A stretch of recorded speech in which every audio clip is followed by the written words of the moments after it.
আল্লামা ইবনু সাদ রাহিমাহুল্লাহ তার বিখ্যাত কিতাব আত-তাবাকাতুল কুবরার মধ্যে লেখেন, হাজ্জাজ ইবনে ইউসুফ, ইব্রাহিম আন-নাখঈ, দুইজন ইমাম বলেন ইব্রাহিম আন-নাখঈ বলেন, নামটি মুখস্থ করেন, ইব্রাহিম আন-নাখঈ বলেন, ইব্রাহিম আত-তাইমি বলেন।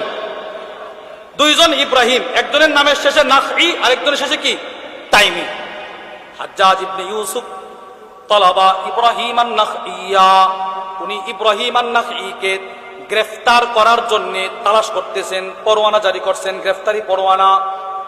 ফাজা আল্লাযী তালাবাহু,